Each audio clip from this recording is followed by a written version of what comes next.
Hello दोस्तों, नमस्कार, good evening. आप सभी का बहुत बहुत स्वागत है हमारे यूट्यूब चैनल कैरियर परिवार में। मैं मुकेश कुमार आप सबका बहुत बहुत स्वागत करता हूं। तो चलिए दोस्तों, आज की क्लास हम लोग शुरू करें सामान्य अध्ययन की। और ये प्रधान शिक्षक और प्रधानाध्यापक दोनों के लिए आपको काफ़ी इंपॉर्टेंट है ना। प्रधानाध्यापक भी लगभग सिलेबस दोनों सेम ही है। और प्रधानाध्यापक में आपको 100 सामान्य अध्ययन से और 50 आपका बीएड से प्रश्न पूछा जाएगा। प्रधान शिक्षक में 75 प्रश्न आपका सामान्य अध्ययन और 75 प्रश्न आपका डीएलएड से पूछा जाएगा। ठीक है, डीएलएड और बीएड में थोड़ा सा सिलेबस का अंतर है, बाकी बहुत सारा टॉपिक उसमें सेम ही है। आज जो टेस्ट होगा वो सामान्य अध्ययन का टेस्ट है और टेस्ट नंबर आपका 32 होने वाला है। ठीक है, तो पीछे वाला टेस्ट अगर आप नहीं दिए हैं तो जरूर आप दे लीजिएगा, काफी इंपॉर्टेंट था, जिसमें सामान्य अध्ययन भी है और डीएलएड दोनों करवाया गया था आपका दोस्तों। ठीक है, तो एग्जाम में आपको यहीं से पूछा जाएगा। इसको पूरा आपको क्या करना है तो रट लेना है। डेली आपकी क्लास चलती है रात में कितने बजे से, तो 9 बजे से। 9 बजे से डेली आपकी क्लास स्टार्ट हो जाती है। ये नंबर भी है जहां आप हमारे व्हाट्सएप ग्रुप में जुड़ सकते हैं और व्हाट्सएप ग्रुप में आपको सारे मटेरियल प्रोवाइड करा दिए जाएंगे। पीछे जितना टेस्ट हुआ है वो भी मिल जाएगा। ठीक है, सारी चीज आपको वहां पर उपलब्ध हो जाएगा, है ना। उसमें थोड़ा सा आपको चार्ज लगेगा। ठीक है, तो चलिए दोस्तों शुरू करें आज की क्लास। आज की क्लास का पहला सवाल देखिएगा, आपके स्क्रीन पे आ चुका है। बताइएगा इसका आंसर क्या होगा। फटाफट सभी लोग आ जाइए जी, जल्दी से वीडियो को लाइक कर दीजिएगा। और 9 बज गई है, 9 बजे से आपकी डेली टेस्ट होती है। ठीक है, पहला प्रश्न है और आप लोग लास्ट में बताइएगा कि आपने कितना सही किया है। ठीक है, कैरियर परिवार हमारे चैनल का नाम है, इसको आप सब्सक्राइब जरूर कर लेना है ताकि 9 बजे से आपको डेली मोबाइल पे नोटिफिकेशन चला जाएगा। आप आराम से इसको फ्री में देख सकते हैं, लेकिन पीडीएफ का थोड़ा सा आपको चार्ज लगेगा। पहला प्रश्न कह रहा है कि पाकिस्तान के सर्वप्रथम प्रधानमंत्री कौन थे। बताइए दोस्तों, पाकिस्तान के सबसे पहले प्रधानमंत्री कौन थे, है ना। तो सबसे पहले प्रधानमंत्री पाकिस्तान के कौन होंगे। ठीक है, क्योंकि भारत आजाद हुआ था 1947 में और उसी टाइम पाकिस्तान अलग भी हो गया था आपका। तो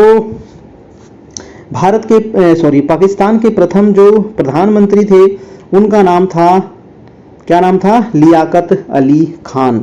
जी हाँ, लियाकत अली खान नाम था दोस्तों। ऑप्शन नंबर आपका डी हो जाएगा। बहुत सारे लोग सही जवाब दे रहे हैं। और देखिए, लियाकत अली खान जो थे ये कब से कब तक थे, इनका जो कार्यकाल था वो 14 अगस्त 1947 से, आप नोट भी कर सकते हैं। इनका जो कार्यकाल था 14 अगस्त 1947 से लेकर के 16 अक्टूबर 1951 तक इनका कार्यकाल रहा था। और अगर पूछा जाए आपसे तो प्रथम प्रधानमंत्री पूछा है, अगर पूछे कि पाकिस्तान का प्रथम राष्ट्रपति कौन थे तो मोहम्मद अली जिन्ना। याद रखिएगा, प्रथम राष्ट्रपति अगर पूछे तो आंसर हो जाएगा दोस्तों जिन्ना, है ना। मोहम्मद अली जिन्ना थे प्रथम राष्ट्रपति पाकिस्तान के। और इनका कार्यकाल कब से कब तक था जिन्ना साहब का, तो इनका भी जो कार्यकाल था वो 15 अगस्त 1947 से लेकर के 11 सितंबर 1948 तक था आपका। अगला प्रश्न है आपका दूसरा नंबर की, दक्षिण गंगा किसको कहते हैं दोस्तों। बहुत ही इंपॉर्टेंट सवाल है, कई बार पूछा गया प्रश्न है दक्षिण गंगा। एक तो पूछेगा दक्षिण भारत की गंगा, एक पूछेगा दक्षिण गंगा। तो दक्षिण गंगा कहा जाता है आपको गोदावरी नदी को। ठीक है, दक्षिण गंगा सिर्फ आपको क्वेश्चन में पूछे तो आपको गोदावरी टिक करना है, लेकिन अगर क्वेश्चन में पूछे दक्षिण भारत की गंगा, ठीक है, दक्षिण भारत की गंगा अगर पूछे दोस्तों तब आपका क्या होता है, आपका कावेरी नदी, है ना। तब हो जाता है आपका कावेरी नदी। ये दोनों सवाल बार बार पूछा जाता है, कंफ्यूज हो जाते हैं कि दक्षिण गंगा और दक्षिण भारत की गंगा। दक्षिण गंगा गोदावरी, दक्षिण भारत की गंगा कावेरी नदी। याद रखिएगा, गोदावरी नदी कहाँ से निकलती है, तो गोदावरी नदी की अगर निकलने की बात किया जाए तो ये है महाराष्ट्र। और महाराष्ट्र में एक नासिक जिला है और नासिक जिला में ही एक जगह है त्र्यंबकेश्वर, वहीं से निकलती है आपको गोदावरी नदी। और महाराष्ट्र होते हुए ये आंध्र प्रदेश तेलंगाना होते हुए बंगाल की खाड़ी में गिर जाती है और डेल्टा का निर्माण करती है। ठीक है, याद रखिएगा। एक नर्मदा नदी, जो अगर बात करें नर्मदा नदी, तो देखिए गोदावरी के बारे में एक क्वेश्चन और पूछेगा, ये तो दक्षिण गंगा हो गया। और प्रायद्वीपीय भारत की सबसे लंबी नदी भी गोदावरी नदी ही है, याद रखिएगा। प्रायद्वीपीय भारत, एक क्वेश्चन पूछेगा दोस्तों कि प्रायद्वीपीय भारत की वो सबसे लंबी नदी कौन सी है जो पश्चिम दिशा में बहती है, तो वो हो जाएगा नर्मदा नदी, है ना। पश्चिम दिशा में बहने वाली प्रायद्वीपीय भारत की वो नर्मदा आ जाता है। नर्मदा कहाँ से निकलती है, तो अमरकंटक से निकलती है ना। नर्मदा नदी वैसी नदी है जो आपको डेल्टा नहीं बनाती है, क्या बनाती है, ज्वारनद मुख बनाती है। और एक ताप्ती नदी भी दोस्तों, ये भी डेल्टा नहीं बनाती है, ये भी ज्वारनद मुख बनाती है। क्यों? क्योंकि ये दोनों नदियां भ्रंश घाटी से होकर के बहती है ना, ये दोनों नदी भ्रंश घाटी से होकर के बहती है, इसीलिए ये डेल्टा नहीं बनाती है। अब अगला प्रश्न देखते हैं। प्रश्न है कि इथियोपिया का पुराना नाम क्या है, बताइए। इथियोपिया का पुराना नाम आपसे पूछ रहा है। तो इथियोपिया का पुराना नाम जो है वो है अबिसिनिया। क्या नाम था इसका पुराना नाम? इसका पुराना नाम था दोस्तों अबिसिनिया। ऑप्शन नंबर आपका ए हो जाएगा। देखिए इथियोपिया जो है ना, ये किस महादेश में आता है? अगर महादेश आपसे पूछे तो अफ्रीका महादेश में, है ना। किस महादेश का देश है इथियोपिया? तो अफ्रीका महादेश का एक देश है। इसकी राजधानी कहाँ है दोस्तों? ठीक है, इसकी राजधानी, क्योंकि इसका पुराना नाम था आपका अबिसिनिया, और अगर पूछे कि इथियोपिया की राजधानी कहाँ है तो इसका राजधानी है आरडस अलवा, है ना। आरडस अलवा इसकी राजधानी है, ये आपको याद रखना है। ठीक है, अगला प्रश्न है आपका कि संसार का सबसे बड़ा द्वीप समूह, द्वीप कौन सा है? देखिए द्वीप कहते किसको है दोस्तों? वैसे भूखंड जिसके चारों ओर क्या हो, पानी ही पानी हो, उसको क्या कहते हैं? द्वीप कहते हैं, है ना। वैसे भूखंड जिसके चारों ओर क्या हो, जल ही जल हो, पानी ही पानी हो, उसी को कहते हैं द्वीप। जैसे कि लक्षद्वीप, है ना, आपको मालदीप, ठीक है, अंडमान निकोबार द्वीप, तो ये सारे द्वीप हैं जिसके चारों ओर क्या है, पानी ही पानी है, इसको कहेंगे आपको द्वीप। तो संसार का कह रहा है सबसे बड़ा द्वीप कौन सा है? तो सबसे बड़ा द्वीप है दोस्तों वो है आपका ग्रीनलैंड। आंसर क्या हो जाएगा? ग्रीनलैंड जो है सबसे बड़ा द्वीप है विश्व का। और ग्रीनलैंड पर अधिकार किसका है? ग्रीनलैंड पर अधिकार किसका है? कई बार पूछा गया है, तो आप याद रखना है डेनमार्क का अधिकार है ग्रीनलैंड पर। किसका अधिकार है? डेनमार्क का। अगला प्रश्न है आपका प्रश्न नंबर 5 नंबर कि किस नदी पर स्वतंत्र भारत की प्रथम जल विद्युत परियोजना बनाई गई थी? वेरी वेरी इंपॉर्टेंट सवाल। एक भी सवाल छूटा भैया तो समझिए आपका रिजल्ट रुक गया, है ना। तो छोड़ना नहीं है, एकदम पूरे बने रहना है। तो बताइए दोस्तों कि स्वतंत्र भारत का प्रथम पूछ रहा है जल विद्युत परियोजना। देखिए जल विद्युत परियोजना क्या है? जैसे कि नदी के ऊपर बांध बना करके जल विद्युत परियोजनाएं बनाई जाती है। जल विद्युत परियोजना को ही कह सकते हैं क्या, बहुउद्देशीय परियोजना भी इसको कहा जाता है, क्योंकि ये बांध बना करके यहाँ से विद्युत उत्पादन करते हैं, तो इसको जल विद्युत परियोजना कहेंगे। बांध बना दिया गया तो ये सड़क का भी काम करेगा। बांध बना दिया गया दोस्तों तो ये पर्यटक का भी काम करता है। बांध बना दिया गया तो ये मछली पालन का भी कार्य करता है। यहाँ से बहुत सारे नहरें निकल जाती है, सिंचाई का व्यवस्था हो जाता है। ठीक है, तो ये क्वेश्चन कह रहा है कि स्वतंत्र भारत की प्रथम जल विद्युत परियोजना कौन सी थी? तो वो थी आपका भाखड़ा नांगल जल विद्युत परियोजना स्वतंत्र भारत की प्रथम जल विद्युत परियोजना थी। देखिए इसका आंसर हो जाएगा भाखड़ा, है ना। जल विद्युत अगर कहे तो ये हो जाएगा भाखड़ा। लेकिन अगर आपसे क्वेश्चन में पूछे कि भारत का प्रथम बहुउद्देशीय परियोजना कौन सी थी, तो वो थी आपका डीवीसी, है ना। भारत की प्रथम नदी घाटी परियोजना कौन सी थी? अगर ये पूछे क्वेश्चन तो वो हो जाता आपका डीवीसी। लेकिन जल विद्युत परियोजना अगर कहे तो आपको भाखड़ा नांगल बताना है। और ये भाखड़ा नांगल परियोजना किस नदी पर था दोस्तों? तो ये भाखड़ा नांगल परियोजना था आपका सतलुज नदी पर। ये भी आपको ध्यान रखना है। भाखड़ा अलग है, नांगल अलग है, ठीक है। और भारत का सबसे पहला बहुउद्देशीय परियोजना था वो था आपका डीवीसी, यानी कि दामोदर वैली कारपोरेशन जिसको कहा जाता है। ये दामोदर नदी पर बनाया गया था आपको झारखंड में, आपको इसको ध्यान रखना है। डीवीसी का जो निर्माण हुआ था ये हुआ था 1948 में पंडित जवाहरलाल नेहरू के कर कमलों के द्वारा। अगला प्रश्न है आपका कि विश्व में शक्कर का सबसे अधिक उत्पादन किस देश में होता है? शक्कर की बात कर रहा है, चीनी की बात कर रहा है। तो सबसे अधिक अगर चीनी की हम बात करें तो वो देश जो है सबसे अधिक उत्पादन जो होता है दोस्तों वो हो जाएगा आपका ऑप्शन नंबर क्यूबा, है ना। क्यूबा आंसर हो जाएगा। क्यूबा को दोस्तों आपको चीनी का कटोरा भी कहते हैं, है ना। क्वेश्चन पे पूछेगा कि चीनी का कटोरा किसको कहते हैं, तो चीनी का कटोरा कहा जाता है दोस्तों वो है क्यूबा देश को। ठीक है, ध्यान रखना है। अगला प्रश्न है आपका प्रश्न नंबर 7 नंबर प्रश्न है कि प्रूडेंशियल कप किस खेल से संबंधित है? बताइए प्रूडेंशियल कप जो है दोस्तों ये किस खेल से संबंधित है? फुटबॉल है, क्रिकेट है, हॉकी है या गोल्फ है? प्रूडेंशियल कप जो दिया जाता है जीतने के बाद तो ये दिया जाता है आपको फुटबॉल में, फुटबॉल में दोस्तों एक टीम में कितने प्लेयर होते हैं? तो 11 प्लेयर होते हैं। क्रिकेट में भी 11 प्लेयर होते हैं, हॉकी में भी 11 प्लेयर होते हैं। गोल्फ में कितने प्लेयर होते हैं? है ना, गोल्फ में कितने प्लेयर होते हैं? जल्दी से आप बताइएगा। अगला प्रश्न है दोस्तों 8 नंबर की, वीनू माकंड किस खेल से संबंधित है? बताइए। वीनू माकंड जो है दोस्तों, है ना, इनका पूरा नाम है वीनू हिम्मत लाल माकंड जो है, ये किस खेल से संबंधित है भाई? तो ये है आपके क्रिकेट से संबंधित। किस खेल से है? ये क्रिकेट से संबंधित है ना, ये आपको ध्यान रखना है। चलिए, और इनको जो वीनू माकंड है, इनको दोस्तों 1973 ईस्वी में पद्म भूषण से भी सम्मानित किया गया था, और ये गुजरात से रिलेटेड है आपका। अगला प्रश्न है आपका प्रश्न नंबर 9 नंबर कि नर्मदा का उद्गम स्थल कहाँ है? मैंने कुछ देर पहले आपको बताया था कि नर्मदा नदी जो है ये प्रायद्वीपीय भारत की पश्चिम दिशा में बहने वाली, है ना, सबसे लंबी नदी है। तो पश्चिम दिशा में बहने वाली सबसे लंबी नदी है, और ये निकलती कहाँ से है? तो मध्य प्रदेश के अमरकंटक से निकलती है दोस्तों। ऑप्शन नंबर आपका बी हो जाएगा, बिल्कुल सही हो जाएगा। अगला प्रश्न है, और ये गिरती कहाँ पर है? तो खंभात की खाड़ी में, और ये डेल्टा नहीं बनाती है, क्या बनाती है? तो ज्वारनद मुख बनाती है। नेक्स्ट प्रश्न है आपका कि पोलो खेल का प्रारंभ भारत के किस राज्य में हुआ था? पोलो, देखिए एक तो पूछेगा पोलो और एक पूछेगा वाटर पोलो, है ना, एक जमीन पर भी होता है, एक पानी में भी होता है।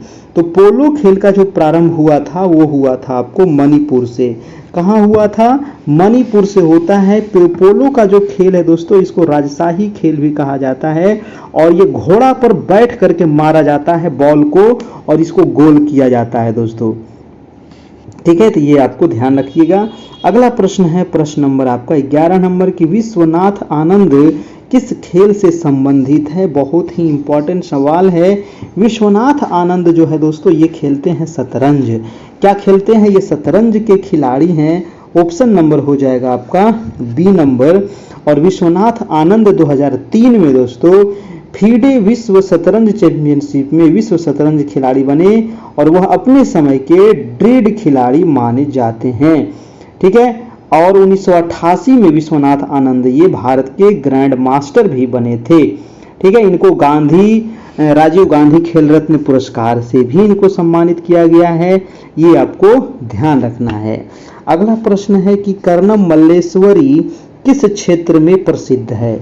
कर्णम मल्लेश्वरी से संबंधित भी क्वेश्चन आपको एग्जाम में पूछता है। कर्णम मल्लेश्वरी जो थी दोस्तों, ये भारत की पहली महिला थी जिन्होंने ओलंपिक खेलों में कांस्य पदक जिताई थी, और ये किस खेल से संबंधित है? ये संबंधित है भारोत्तोलक, है ना, यानी कि जो वजन उठाने वाला होता है ये है भारोत्तोलक से कर्णम मल्लेश्वरी, और ये भारत की पहली महिला भारोत्तोलक है जो ओलंपिक खेल में कांस्य पदक जीतने वाली प्रथम महिला खिलाड़ी है भारत की।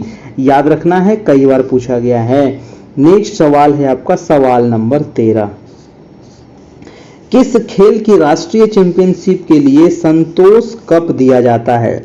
देखिए संतोष ट्रॉफी कई बार एग्जाम में पूछा गया है। संतोष ट्रॉफी जो दिया जाता है दोस्तों, ये दिया जाता है आपको फुटबॉल में।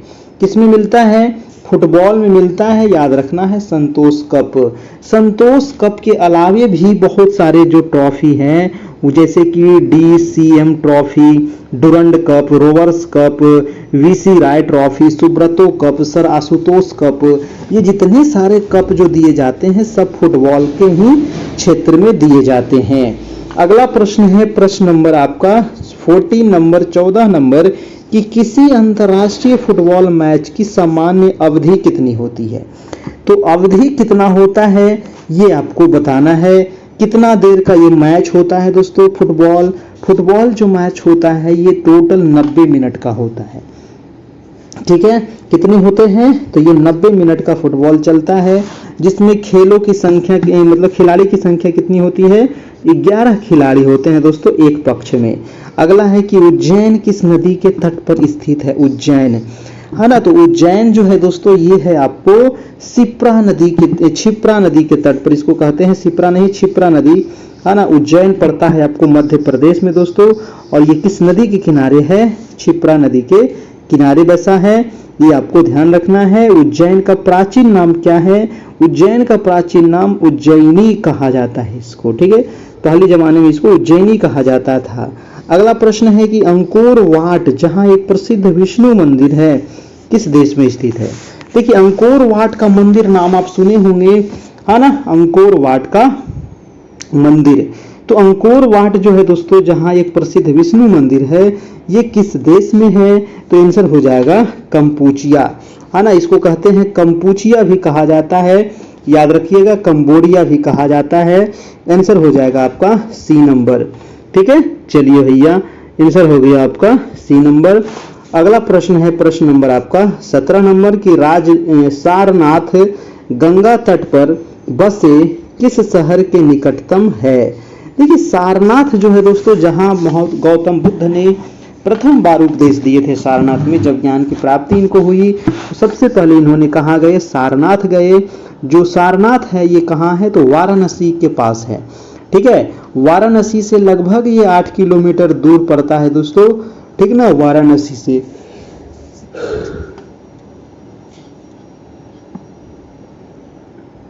इसका आंसर क्या हो जाएगा आपको? वाराणसी। चलिए अगला प्रश्न देखते हैं। अगला प्रश्न है आपका प्रश्न नंबर 18 नंबर कि पंचशील का सिद्धांत सबसे पहले निम्नलिखित के द्वारा प्रवर्तित किया गया था। तो पंचशील का सिद्धांत सबसे पहले किसने दिया था भाई? पंचशील का सिद्धांत जो दिया गया था, ये दिया गया था किसके बीच में? भारत और पाकिस्तान के बीच में लागू किया गया था, ठीक है। पंचशील समझौता भारत और पाकिस्तान के बीच में स्टार्टिंग में ये लागू हुआ था, ध्यान रखिएगा। अगला प्रश्न है आपका प्रश्न नंबर 19 नंबर कि 1 रुपये के नोट को छोड़ शेष नोटों पर किसके हस्ताक्षर होते हैं? बताइए 1 रुपये के नोट पर। देखिए सबसे पहले आप ये जान लीजिए जो 1 रुपया का नोट होता है ना, उस पर कौन हस्ताक्षर करता है दोस्तों? तो वित्त सचिव करते हैं। कौन करते हैं? वित्त सचिव जो करते हैं 1 रुपये के नोट पर सिग्नेचर। लेकिन 1 रुपये से जो दूसरा है, जैसे 5 रुपया है, 10 रुपया है, 50 रुपया है, 100 रुपया है, 10 रुपया है, 20 रुपया है, 500 रुपया है, उस पर कौन करता है? तो दोस्तों बैंक के गवर्नर का हस्ताक्षर होता है। ऑप्शन क्या हो जाएगा आपका? ऑप्शन नंबर डी नंबर हो जाएगा। भारतीय राज्य रिजर्व बैंक के गवर्नर का इस पे सिग्नेचर होता है, ठीक है। अगला प्रश्न है सवाल नंबर आपका 20 नंबर कि काम के बदले अनाज योजना किस पंचवर्षीय योजना काल में प्रारंभ की गई थी? बताइए काम के बदले अनाज योजना, है ना, ये चलाया गया था ना काम के बदले अनाज योजना। तो ये कह रहा है कि किस पंचवर्षीय योजना अवधि काल में प्रारंभ की गई थी? 20 का आंसर क्या हो जाएगा दोस्तों? काम के बदले जो अनाज योजना हुआ था, ये हुआ था आपको 5वीं पंचवर्षीय योजना। ऑप्शन नंबर आपका बी हो जाएगा। 5वीं पंचवर्षीय योजना का जो अवधि था, ये था 1974 से लेकर के 1979 ईस्वी तक इसका कार्यकाल रहा था, ठीक है। और इसका लक्ष्य क्या था दोस्तों? तो आत्मनिर्भरता प्राप्त करना। अगला प्रश्न है आपका प्रश्न नंबर 21 नंबर कि आग बुझाने वाली गैस है। देखिए आग बुझाने वाली गैस कौन सी है? आग जो बुझाने में कार्बन डाइऑक्साइड का प्रयोग करते हैं, ठीक है। आग जहां भी लगा होता है तो उसको ऑक्सीजन नहीं कार्बन डाइऑक्साइड देना चाहिए उसमें, ठीक ना। तो आंसर हो जाएगा आपका 21 का carbon dioxide. Option number D, आग बुझाने वाली गैस कार्बन डाइऑक्साइड। अगला प्रश्न है आपका प्रश्न नंबर 22 नंबर की ऊष्मा का उत्तम संचालक क्या है? देखिए ऊष्मा के उत्तम संचालक पूछ रहा है, क्या होगा? तो ऑप्शन एल्युमिनियम नहीं होगा, आयरन नहीं होगा, सिल्वर देखिए आपको सबसे सही हो जाएगा ऑप्शन के अनुसार, है ना। ऊष्मा तो सब में संचरित कर रहा है, लेकिन सबसे अच्छा संचालक जो होगा वो सिल्वर होगा आपका, ठीक है। चलिए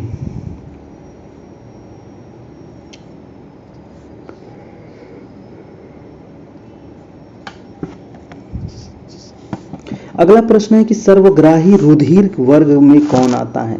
सर्वग्राही, देखिए सर्वग्राही किसको कहते हैं दोस्तों? यानी सभी से ग्रहण कर सकता है। सबसे ग्रहण कौन करेगा भैया?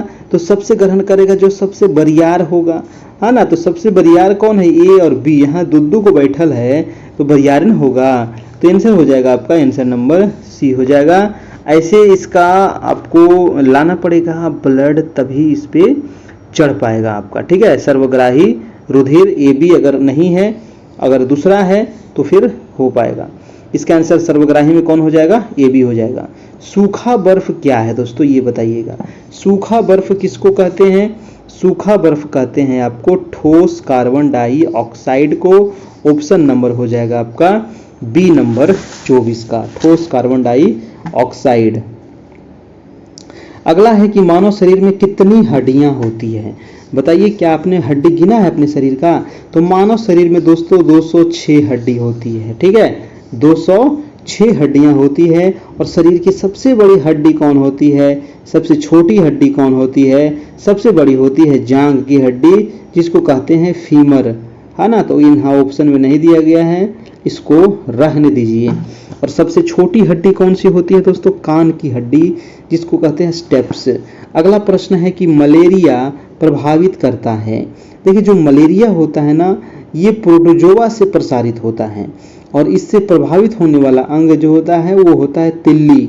और इस रोग के बचाव मच्छर मादा एनाफिलीज होती है। इस रोग का मुख्य लक्षण जो है वो ठंड के साथ बुखार का आना है, यानी कि जब भी आएगा तो खूब ठंडा लगेगा, ठीक ना। चलिए, अगला प्रश्न है आपका प्रश्न नंबर 27 नंबर की पायरिया बीमारी है। पायरिया जो है दोस्तों, ये क्या है? बीमारी है। और पायरिया कहाँ पे होता है? तो मसूड़ों में होता है, मुंह में होता है कि नहीं? आंसर हो जाएगा आपका मसूड़ा, ऑप्शन नंबर ए हो जाएगा, ठीक है। ये मसूड़ों की बीमारी है, 27 हो जाएगा पायरिया।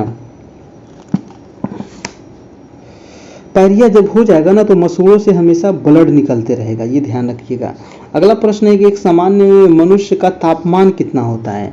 देखिए, एक सामान्य मनुष्य का जो तापमान होता है वो 36.8 डिग्री सेल्सियस होता है, ठीक है, 36.8। और यहाँ पर आपको लग रहा है ऑप्शन नंबर बी आपका। अगला प्रश्न है आपका 29 नंबर।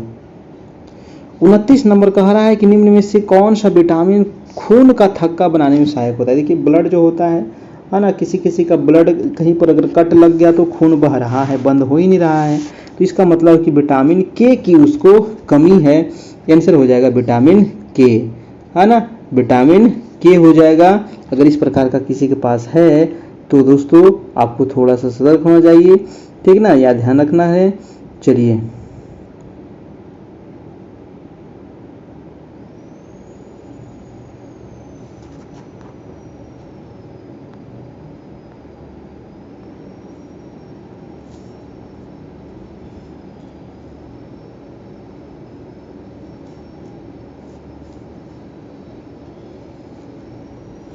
नेक्स्ट प्रश्न है दोस्तों आपका 30 नंबर। कह रहा है कि कौन सा ग्लैंड्स आंसू बनाता है ना। कौन सा ग्लैंड्स है जो आंसू बनाता है? तो वो हो जाएगा आपको, क्या होगा 30 का? आंसू कौन बनाता है? तो लेक्राइमल ग्लैंड्स हो जाएगा, ठीक है, लेक्राइमल ग्लैंड्स हो जाएगा, ये आंसू बनाता है, ऑप्शन नंबर डी हो जाएगा। अगला है कि मछली किस माध्यम से श्वास लेती है ना। मछली को देखे हैं श्वास लेते हुए, सांस लेते हुए, क्योंकि सांस तो सब कोई लेता है, लेकिन मछली कैसे लेती है? तो मछली जो लेती है अपने गलफड़े यानी कि गिल से हो जाएगा, ऑप्शन नंबर आपका डी हो जाएगा। 32 नंबर है कि स्टेनलेस स्टील किन धातुओं का मिश्रण होता है? स्टेनलेस स्टील जो मिश्रण होता है दोस्तों, वो किसका मिश्रण होता है? 32 का आंसर क्या होगा? इस्पात और क्रोमियम का मिश्रण होता है, ऑप्शन नंबर आपका सी हो जाएगा। नेक्स्ट प्रश्न है आपका 33 नंबर। अमलगम में एक धातु हमेशा होता है, वह कौन सी है? बताइए, अमलगम में एक धातु हमेशा होती है, वह कौन सी है? तांबा, पारा, चांदी, सोना। तो आंसर हो जाएगा आपका पारा, है ना। पारा जो होता है ये अमलगम में होता है, और यह कौन सी है वो? तो ये है आपका पारा। नेक्स्ट प्रश्न है आपका 34 नंबर। 34 प्रश्न कह रहा है कि किसमें कार्बन मिलता है ना। तो कार्बन किसमें मिलता है? कार्बन लिग्नाइट, लोहा, चांदी, टीन, किसमें मिलता है? 34 का आंसर हो जाएगा दोस्तों लिग्नाइट। लिग्नाइट जो होता है इसमें कार्बन मिलता है, बाकी सभी में कार्बन नहीं मिलता है, इसीलिए आपका आंसर हो जाएगा ए नंबर। अगला प्रश्न है आपका 35 नंबर। 35 कह रहा है कि स्पेसिफिक ग्रेविटी के सिद्धांत की खोज किसने की थी? स्पेसिफिक ग्रेविटी के सिद्धांत की खोज किसने की थी? तो आंसर हो जाएगा आपका न्यूटन महोदय। ठीक है, ऑप्शन नंबर आपका बी नंबर। नेक्स्ट प्रश्न है आपका 36 नंबर की कौन सा प्राणी अपना भोजन स्वयं बनाता है? तो अपना भोजन तो हम भी बनाते हैं भाई, तो इसका आंसर क्या हो जाएगा? शैवाल हो जाएगा, है ना। इसका आंसर जो हो जाएगा वो सवाल हो जाएगा कि जो प्राणी है अपना भोजन वो खुद बनाता है। अगला प्रश्न है कि जलती हुई अगरबत्ती की खुशबू कमरे में चारों ओर फैली होती है, इसका क्या कारण है ना। हम एक जगह जलाते हैं और चारों कोने में आपको अगरबत्ती की खुशबू फैल जाती है, तो इसका कारण क्या है? इसका कारण जो है वो है गैसीय विसरण, है ना। गैसीय डिफ्यूजन की वजह से ये सारी दिशाओं में फैल जाती है।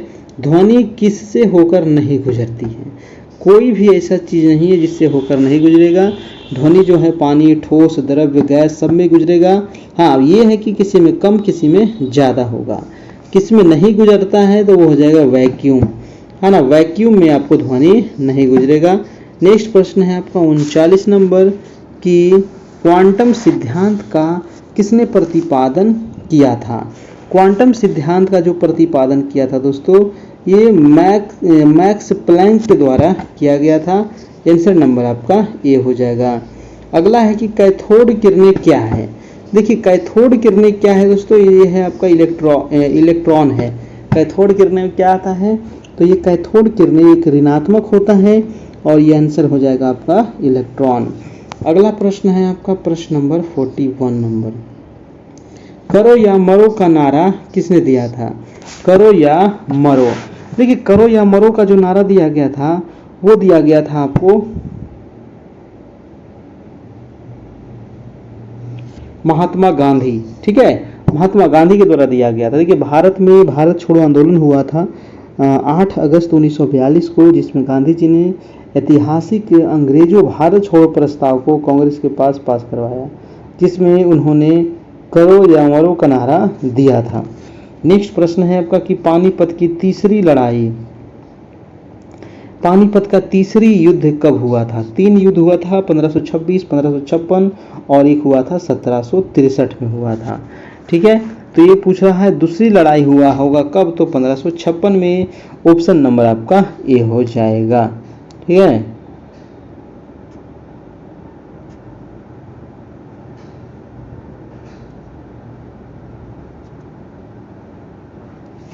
नेक्स्ट प्रश्न है इसका हो गया 1500। पानीपत में देखिए 3 युद्ध हुआ है ना। 1526, 1556, एक हुआ था 1761। ये तीनों युद्ध है, आप ध्यान रखना है।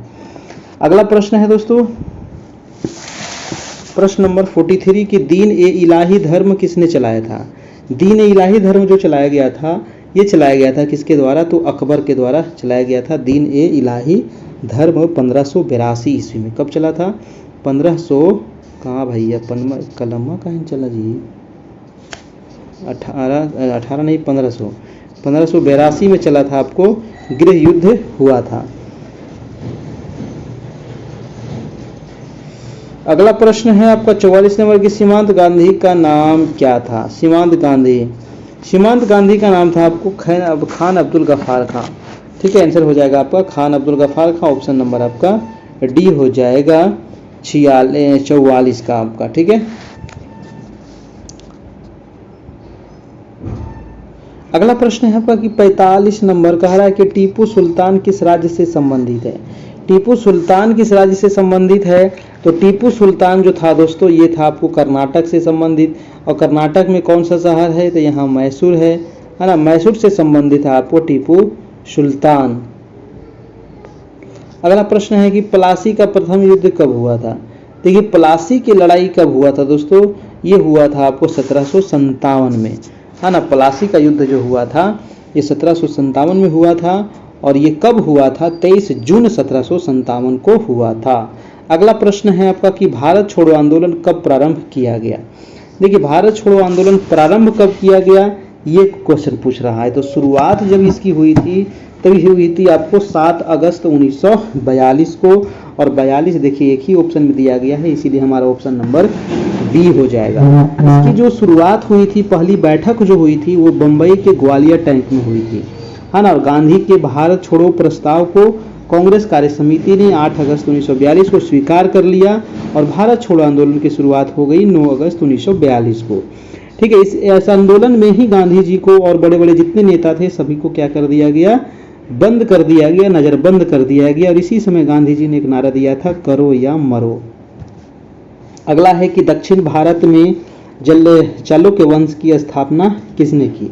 देखिए चालुक्य वंश की बात कर रहा है दोस्तों, तो 6ठी शताब्दी के मध्य से लेकर के 8वीं शताब्दी के मध्य तक दक्षिण भारत में वातापी के चालुक्यों का आधिपत्य था, है ना। तो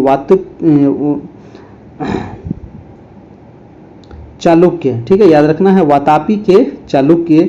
अब चालुक्य कहाँ गया भाई, इसका आंसर क्या हो जाएगा, जल्दी से बताइएगा।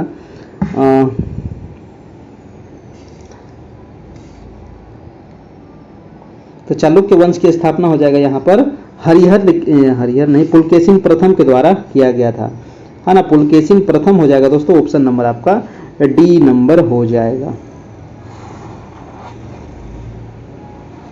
अगला प्रश्न है आपका 49 नंबर के इतिहासकार जद्दूनाथ सरकार ने किस मुगल कालीन रचना को मुगल राज्य का गजेटियर कहा है। 49 का आंसर हो जाएगा मसीर ए आलमगीरी को कहा है। ठीक है, मसर ए आलमगीरी को कहा है। अगला प्रश्न है आपका 50 नंबर की जैन धर्म की स्थापना किसने की थी। आप लोग सभी लोग आ जाइए जल्दी से और वीडियो को लाइक जरूर कर दीजिए सभी लोग एक बार, है ना। एक बार चैनल पर नए हैं, जो लोग अभी तक सब्सक्राइब नहीं किए हैं तो चैनल को सब्सक्राइब भी कर लेना है। 9 बजे से आपकी डेली नोटिफिकेशन मिल जाएगा, 9 बजे से आपकी डेली क्लास होती है। कह रहा है कि जैन धर्म की स्थापना किसने की थी, है ना। जैन धर्म की तो टोटल 24 तीर्थंकर हुए, लेकिन स्थापना करने वाले जो व्यक्ति थे दोस्तों वो थे आपको ऋषभ देव, है ना। ऋषभ देव ये जैन धर्म के संस्थापक माने जाते हैं एवं प्रवर्तक, और पहले तीर्थंकर के रूप में इनको जाना जाता है। जैन धर्म में दोस्तों टोटल 24 तीर्थंकर हुए थे, है ना। और लास्ट में कौन थे, तो भगवान महावीर थे, जिनका जन्म बिहार के वैशाली में हुआ था, आपको याद रखना है। अगला प्रश्न है कि अशोक ने कलिंग पर आक्रमण कब किया था। देखिए कलिंग पर आक्रमण की बात कर रहा है तो अशोक जो थे इन्होंने 273 में अपने राजगद्दी पर बैठा था, है ना। अपने राजगद्दी पर बैठा था 273 ईस्वी पूर्व में, ठीक है, ईस्वी पूर्व में। और इन्होंने दोस्तों 261 ईस्वी में, है ना, 261 ईस्वी पूर्व में इन्होंने कलिंग पर आक्रमण किया था। और यही कलिंग पर आक्रमण होने से दोस्तों लाखों लोगों की मृत्यु हो गई थी, जिससे आहत होकर के इन्होंने लड़ाई झगड़ा बिल्कुल त्याग लिया था और बौद्ध धर्म को स्वीकार कर लिया था। अगला प्रश्न है कि 1857 ईस्वी के विद्रोह के समय भारत के गवर्नर जनरल कौन थे। देखिए 1857 ईस्वी के समय कह रहा है भारत के गवर्नर जनरल कौन थे, क्या होगा, ऑप्शन देख लीजिए, इसका आंसर क्या होगा। ऑप्शन दिया गया है डलहौजी, कैनिंग, लॉरेंस, उपयुक्त में से कोई नहीं। 52 का आंसर हो जाएगा दोस्तों आपका लॉर्ड कैनिंग, है ना। लॉर्ड कैनिंग जो था ये भारत में ब्रिटिश कंपनी द्वारा नियुक्त अंतिम गवर्नर जनरल तथा ब्रिटिश सम्राट के अधीन नियुक्त भारत का पहला वायसराय था। ठीक है, इसी के समय में ही 1857 ईस्वी का महत्वपूर्ण विद्रोह भी हुआ था लॉर्ड कैनिंग के समय। नेक्स्ट प्रश्न है आपका कि भारत में अंग्रेजी माध्यम की शिक्षा के संस्थापक कौन थे। देखिए भारत में तो ऐसे हिंदी माध्यम से ही ज़्यादा लोग हैं, लेकिन आजकल ज़्यादा लोग अंग्रेज बनते जा रहे हैं। ठीक है, अंग्रेज के चक्कर में हम लोग भी अंग्रेज बनते जा रहे हैं। ऐसे हमारी जो मातृभाषा है इसको हमें छोड़ना नहीं चाहिए, लेकिन बहुत सारे लोग क्या करते हैं, सीधा अंग्रेजी और अंग्रेजी से अंग्रेजी ही हो जाते हैं। ठीक है, 53 का आंसर क्या हो जाएगा दोस्तों, आंसर नंबर हो जाएगा मैकाले, है ना, आंसर हो जाएगा मैकाले हो जाएगा। अगला प्रश्न है आपका 55 नंबर कि दक्षिण अफ्रीका से वापस आकर महात्मा गांधी ने कहां से प्रथम सफल सत्याग्रह शुरू किया था। तो ये सबको पता है, वो था आपको चंपारण। और चंपारण में आए थे दोस्तों, आपको कब आए थे, 1917 में आए थे। ऑप्शन नंबर आपका हो जाएगा सी नंबर, है ना। 1916 में दोस्तों साबरमती की स्थापना किए थे अहमदाबाद में, ये ध्यान रखना है। ये भी पूछता है कि साबरमती की स्थापना किसने किया, गांधी जी ने किया। कब किया, 16 में किया। और इन्होंने 1 अप्रैल 1917 में बिहार में स्थित चंपारण जिले में किसानों पर किए जा रहे अत्याचार के खिलाफ प्रथम सफल सत्याग्रह की शुरुआत किए थे 1917 में। अगला प्रश्न है कि कोणार्क मंदिर का निर्माण किसके द्वारा हुआ था, निर्माण किसके काल में हुआ था। देखिए कोणार्क मंदिर कहाँ है दोस्तों, तो ये है आपको उड़ीसा राज्य में, है ना। कोणार्क जो मंदिर है ये सूर्य मंदिर है और ये भारत में उड़ीसा राज्य में जगन्नाथपुरी से 35 किलोमीटर उत्तर पूर्व में कोणार्क नामक शहर में ये प्रतिष्ठित है। और वर्ष 1984 में यूनेस्को ने इसे विश्व धरोहर स्थल रूप में भी मंत्र दिया गया है। ठीक है, ये भी ध्यान रखना है। कोणार्क मंदिर का निर्माण जो हुआ था नरसिंह देव प्रथम के शासनकाल में ही हुआ था। अगला प्रश्न है आपका प्रश्न नंबर, इसका आंसर क्या हो गया, अगला प्रश्न है आपका 56 नंबर। वल्लभाचार्य का जन्म कब हुआ था, जन्म हुआ था कहाँ हुआ था, ये पूछ रहा है।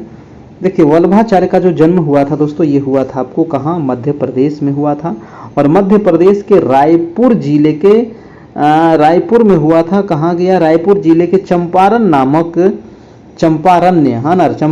नामक स्थान पर हुआ था आपको। ठीक है, वन चंपारण्य जो है ना ये एक जंगल टाइप का वन है, उसी में इनका जन्म हुआ था वल्लभाचार्य का। अगला प्रश्न है कि सिखों के किस गुरु ने अमृतसर शहर की स्थापना की थी। देखिए सिखों में 10 गुरु टोटल हुए और 10 गुरु में वो कह रहे हैं कि वो कौन से गुरु थे जो अमृतसर शहर की स्थापना किए थे।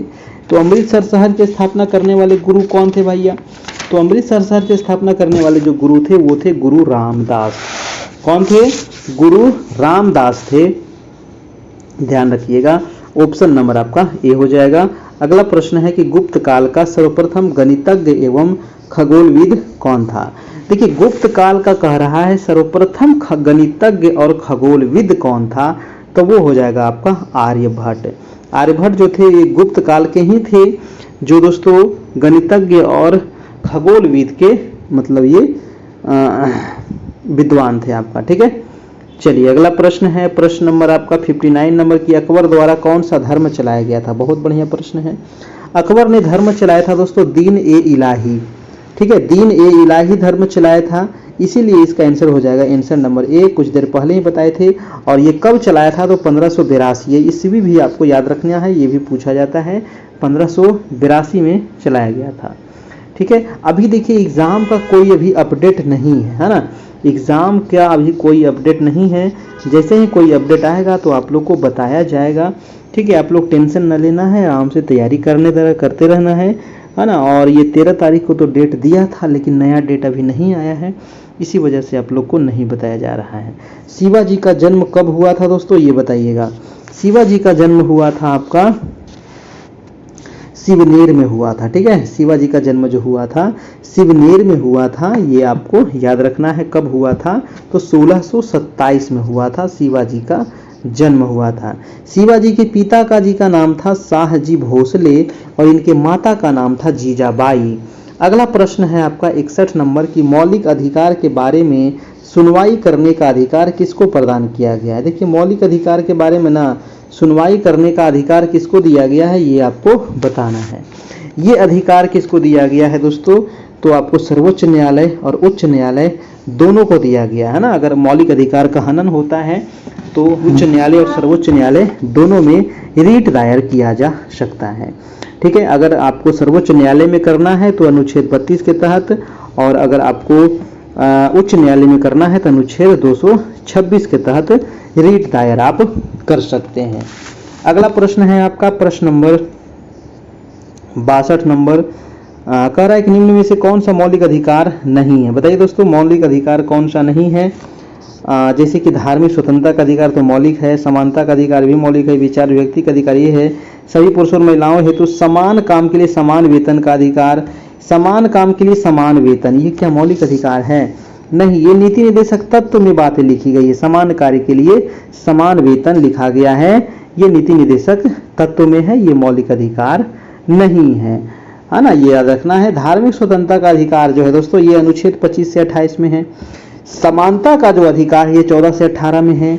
विचार और अभिव्यक्ति का अधिकार जो है अनुच्छेद 19 में है। ये आपको ध्यान रखना है। अगला प्रश्न है आपका 63 नंबर कि निम्न में से कौन सा एक मौलिक अधिकार नहीं है। शोषण के विरुद्ध अधिकार तो मौलिक अधिकार है, अवसर की समानता है, धर्म की स्वतंत्रता का अधिकार, हड़ताल करने का अधिकार, है ना। तो यहाँ पर आंसर क्या हो जाएगा, हड़ताल करने का अधिकार, ये आपका मौलिक अधिकार नहीं है, आंसर हो जाएगा डी नंबर। अगला प्रश्न है आपका 64 नंबर कि 1 अप्रैल 2010 को कौन सा अधिकार भारतीयों को प्रदान किया गया है।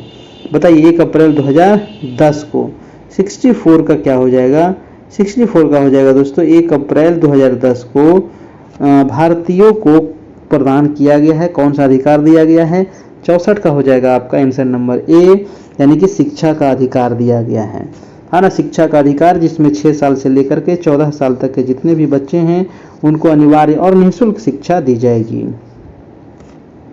65 नंबर प्रश्न है कि भारतीय संविधान द्वारा गारंटी प्राप्त निम्नलिखित में से कौन सा मौलिक अधिकार नहीं है। बताइए गारंटी प्राप्त कौन सा मौलिक अधिकार नहीं है। 65 का हो जाएगा आपका ऑप्शन नंबर इनमें से कोई नहीं हो जाएगा, है ना। आंसर हो जाएगा इसमें से कोई नहीं, ठीक है। अगला प्रश्न है आपका प्रश्न नंबर 66 नंबर की मौलिक कर्तव्यों को संविधान में सम्मिलित किया गया है, इसका प्रयोजन क्या है ना। जो मौलिक कर्तव्य है, मौलिक कर्तव्य जो दोस्तों आपका अनुच्छेद 51 के क में है और अनुच्छेद भाग 4 के क में है, ठीक ना। भाग एकदम चरचराल है आपका, तो इसीलिए इसका आंसर हो जाएगा 66 का हो जाएगा आपका सी नंबर कि विनाशक एवं असंवैधानिक गतिविधियों को नियंत्रित करना, ठीक है। अगला प्रश्न है आपका प्रश्न नंबर कितना है भैया, तो आंसर हो जाएगा 67 नंबर प्रश्न कह रहा है किसकी अनुशंसा पर भारतीय संविधान में मूल कर्तव्य जोड़ा गया है। देखिए मूल कर्तव्य जो जोड़ा गया है दोस्तों, ये जोड़ा गया है आपको 42वें संविधान संशोधन 1976 में, और कह रहा है किसकी अनुशंसा पर, तो सरदार स्वर्ण सिंह कमेटी की अनुशंसा पर, है ना। तो 67 का आंसर हो जाएगा बी नंबर, सरदार स्वर्ण सिंह की अनुशंसा पर ही 1976 ईस्वी में 42वें संविधान संशोधन के तहत अनुच्छेद 51 के ए और भाग 4 के क में इसका वर्णन किया गया है। सबसे पहले जोड़ा गया था इसमें 10 मौलिक कर्तव्य, लेकिन वर्तमान में टोटल 11 मौलिक कर्तव्य हैं। अगला प्रश्न है 68 नंबर की भारतीय संविधान में नीति निर्देशक तत्व को लिया गया है। देखिए नीति निर्देशक तत्व को कहाँ से लिया गया है, आयरलैंड से लिया गया है, ठीक है। आयरलैंड के संविधान से लिया गया है नीति निर्देशक तत्व को। 68 का हो जाएगा आपका सी नंबर। नेक्स्ट है आपका कि मूल संविधान के कौन से भाग में राज्य लोक कल्याण की संकल्पना सम्मिलित की गई है ना। तो मूल संविधान के कौन से भाग में राज्य लोक कल्याण की संकल्पना की वर्णन किया गया है, वो आंसर हो जाएगा राज्य के नीति निर्देशक तत्व में इसका वर्णन मिलेगा आपको। अगला प्रश्न है दोस्तों आपका 70 नंबर की मूल कर्तव्यों का वर्णन संविधान के किस अनुच्छेद में है। देखिए मूल कर्तव्य जो है ना 51 के ए में है, ऑप्शन नंबर हो जाएगा 70 का बी नंबर आपका, ठीक है। और भाग कहे तो भाग 4 के क में है। अगला प्रश्न है कि अटलांटिक महासागर के बारे में निम्न कथनों पर विचार कीजिए और चयन कीजिए जो सही नहीं है। जो सही नहीं है भाई वो आपको बताना है ना। तो यह विश्व का दूसरा सबसे बड़ा महासागर है, बिल्कुल सही है। यह पृथ्वी का लगभग 30% क्षेत्र आच्छादित करता है, तो 71 का बी हमको गड़बड़ लग रहा है। कह रहा है कि यह उत्तर में आर्कटिक महासागर से लेकर के दक्षिण में अटलांटिक में फैला हुआ है, ठीक है ना। और इसमें और ऑप्शन दिया गया सर्वाधिक खारा महासागर है, सर्वाधिक खारा भी नहीं है। आंसर क्या होगा इसका 71 का आंसर हो जाएगा दोस्तों आपको आंसर नंबर बी नंबर हो जाएगा, ठीक है। यह पृथ्वी का लगभग 30% क्षेत्र आच्छादित करता है, यही वाला ऑप्शन आपका सही नहीं है, बाकी सारे ऑप्शन क्या है सही है। नेक्स्ट प्रश्न है आपका 72 नंबर की सरदार सरोवर परियोजना में लाभान्वित होने वाले राज्य कौन है। देखिए सरदार सरोवर परियोजना जो बनाया गया है, ये बनाया गया है दोस्तों किस नदी पर, नर्मदा नदी पर। और इससे कौन कौन से राज्य लाभान्वित हो रहे हैं, तो इससे राज्य लाभान्वित होने वाले एक तो गुजरात होगा, महाराष्ट्र होगा, मध्य प्रदेश होगा और राजस्थान भी इससे लाभान्वित होता है, इसीलिए ऑप्शन नंबर आपका ए हो जाएगा। अगला प्रश्न है आपका 73 की, वान सागर परियोजना किन राज्यों की संयुक्त परियोजना है? बाण सागर परियोजना। देखिए बाण सागर परियोजना जो है ये दोस्तों ये सोन नदी पर स्थित है। किस नदी पर है बाण सागर? सोन नदी पर है। और ये मध्य प्रदेश, उत्तर प्रदेश, बिहार की ये संयुक्त परियोजना है ना। मध्य प्रदेश, उत्तर प्रदेश और बिहार, है ना। ऑप्शन नंबर देखिए डी में दिया गया है, मध्य प्रदेश, उत्तर प्रदेश और बिहार। ठीक है। अगला प्रश्न है आपका 74 नंबर। और देखिए अभी तक आप लोग वीडियो को लाइक नहीं किए हैं तो भाई साहब आप लाइक तो कर दीजिए। चैनल पर नए हैं तो आप सब्सक्राइब कर लीजिए, बेल आइकन प्रेस कर लीजिए। हमारा नंबर है 7857824310। अभी आपको फ़ी देखिए थोड़ा सा आपको कम कर दिया गया है ना। जिसको PDF लेना है फटाफट आप ले लीजिए। एग्ज़ाम का डेट थोड़ा सा इंक्रीज हो जाएगा क्योंकि अभी नहीं लग रहा है कि 13 तारीख को एग्ज़ाम हो पाएगा। अभी कुछ लेटर ऐसा नहीं आया है। BPSC का साइट भी आप लोग चेक करते रहिएगा, वैसा कुछ आएगा तो मैं आपको ग्रुप में भेज दूंगा। ठीक है, ये हमारा व्हाट्सएप नंबर है ना, जहाँ से आप चलिए इसको मैं आपको 299 कर देते हैं। ठीक है, पहले 399 चार्ज था आपका ना, मात्र 299 कर देते हैं। आप लोग इसमें से ले लीजिएगा जितना जल्दी हो सके, मात्र 299। ठीक है, कुछ नहीं है, ओनली 299 में आपको जितना अभी 32 टेस्ट हुआ है ये 3200 मिल जाएगा। उसके अलावे भी आपको जितना भी यूनिट वाइज आपका है 8 यूनिट का वो भी मिल जाएगा। लगभग अभी आपको 70-80 PDF मिल जाएगा आपको। आप इसको निकलवा भी सकते हैं, निकलवा के आराम से आप रिवीजन करके आप पढ़ सकते हैं। इसका वीडियो भी मिल जाएगा पीछे वाला जितना टेस्ट हो गया है। बताइए अंकलेश्वर तेल क्षेत्र कहाँ स्थित है? देखिए अंकलेश्वर जो है ये पड़ता है आपको गुजरात में। कहाँ है अंकलेश्वर? ये है आपको गुजरात में और ये भारत का दूसरा सबसे महत्वपूर्ण आपका तेल क्षेत्र वाला राज्य है। ठीक है, ये आपको याद रखना है ना। चलिए अंकलेश्वर क्षेत्र का जो पता चला था दोस्तों, ये आपको 1958 ईस्वी में इसका पता लगाया गया था, अंकलेश्वर तेल क्षेत्र। और आज का देखिए लास्ट प्रश्न है आपका सूची 1 को सूची 2 से आपको यहाँ पर मिलाना है। सूची 1 में दिया गया है दोस्तों मालंज, खड, कोयला, कोरबा, हीरा, पन्ना, तांबा अयस्क, कोडरमा अब्रक। देखिए ये साइड दिया गया है आपको खान, है ना, ये साइड खान है और ये साइड दिया गया है आपको अयस्क। बताइए यहाँ पर कौन सा सही होगा दोस्तों? कोयला, यहाँ पर कौन सा सही होगा ये जल्दी से बताइएगा। देखिए मालंज खड़ जो है दोस्तों ये तांबा अयस्क के लिए जाना जाता है। कोरबा जो है आपका ये कोयला के लिए जाना जाता है। पन्ना जो है ये हीरा हो जाएगा, हीरा पन्ना। कोडरमा जो है ये अब्रक हो जाएगा। पन्ना तो सबको पता है ना, पन्ना हीरा पन्ना हो जाएगा और कोडरमा भी सबको पता है ये अब्रक हो जाएगा। तो C का 2 और D का 4, C का 2 और D का 4 देखिए आपको यहीं से पता चल गया, C का 2 और D का 4 यानी कि ऑप्शन नंबर आपका A हो जाएगा। तो इस प्रकार से मिलाने के लिए भी आपको दे देगा। ये रहा आज का टेस्ट, ये आपको कैसा लगा आप लोग बताइएगा। और डेली अभी टेस्ट चल रही है, टोटल अभी 32 टेस्ट हुई है। जहाँ पर देखिए जो फ़ी था आपको 399 वाला है ना, इसको माइनस कर दिया गया है, मात्र 299 कर दिया गया है, 100 रुपीज़ घटा दिया गया है। आप इसमें जितना जल्दी हो सके, जो लोग नहीं जुड़े हैं तो जुड़ जाइएगा। ये नंबर आपको दिया गया है, फ़ोन पे या गूगल पे के माध्यम से आप इसमें जुड़ जाइएगा। अरे भाई साहब कहाँ चल गए जी?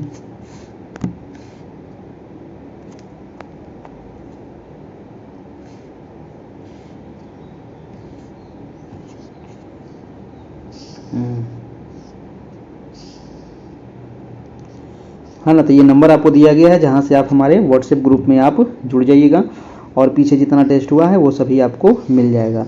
ठीक है, चलिए एक बार मैं फिर से ग्रुप में भेज दूंगा सारी PDF। किन्हीं को अगर डिलीट वगैरह हो गया होगा तो आप उसको डाउनलोड कर लीजिएगा, शुरू से लेकर के अंत तक भेजा जाएगा। ठीक है दोस्तों, चलिए तो फिर मिलेंगे कल इसी समय इसी चैनल पर। जाते जाते वीडियो को लाइक भी कर देना है। और फ़ी जो है अभी मात्र 299 ये घटा दिया गया है कुछ दिन के लिए ऑफ़र में, तो आप इसको जितना जल्दी हो सके आप ले लीजिएगा, है ना। ओनली 299, ये 399 से 299 कर दिया गया है। इस नंबर पे करके आपको स्क्रीनशॉट भेजना होगा इसी नंबर पर व्हाट्सएप पर, फिर आपको जोड़ दिया जाएगा। थैंक यू, धन्यवाद, गुड नाइट।